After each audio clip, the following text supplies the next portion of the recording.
اہل بیت سے محبت اور آقا علیہ السلام سے محبت کا عمل بتا دیں۔ سب سے محبت کا تقاضا یہ ہے کہ ان کی پیروی کی جائے۔ جی رسول اللہ کی محبت کے بارے میں جب آ گیا قل ان کنتم تحبون اللہ فاتبعونی یحببکم اللہ، اے نبی ان سے فرماؤ کہ اگر تم اللہ سے محبت کرتے ہو نا تو پھر میری یعنی رسول اللہ کی اتباع کرو، پھر اللہ بھی تم سے محبت کرے گا اور تمہارے گناہوں کو معاف کر دے گا۔ اگر اللہ کی محبت کا تقاضا یہ ہے نا کہ حضور کی پیروی کرنی ہے تو حضور کی محبت تو اس سے چھوٹی ہے نا، اس کا تقاضا کیا ہوگا؟ حضور کی پیروی کرنی ہے۔ اہل بیت کی محبت تو اس سے بھی چھوٹی چیز ہے، اس کا تقاضا کیا ہوگا کہ نبی الاسلام کی پیروی کرنی ہے۔ صحابہ کی محبت تو اس سے بھی چھوٹی چیز ہے، اس کا تقاضا کیا ہوگا کہ رسول اللہ کی پیروی کرنی ہے صلی اللہ علیہ وآلہ وسلم۔ لیکن صرف پیروی بھی کافی نہیں ہے، نبی الاسلام کے ساتھ ہماری محبت پیرلل میں بھی ایک ایسی چیز ہے جو ہونا ضروری ہے، دلی عقیدت،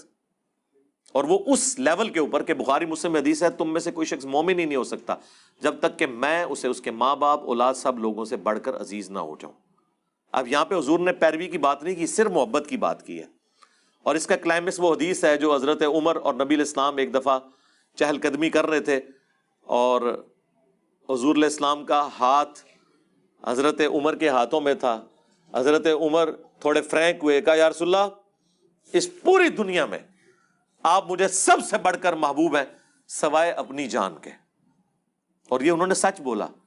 پہلے نمبر پہ انسان کی اپنی جان ہوتی ہے۔ یہ انہوں نے کہا کہ میرے بیوی بچے مال میں سب کچھ آپ کے لیے قربان کر دوں سوائے اپنی جان کے، تو حضور نے فرمایا بلکہ تیری جان سے بھی بڑھ کر، تو انہوں نے کہا یا رسول اللہ آپ مجھے میری جان سے بھی بڑھ کر محبوب ہیں۔ آپ نے فرمایا اے عمر اب تیرا ایمان مکمل ہوا، اب بات بنی۔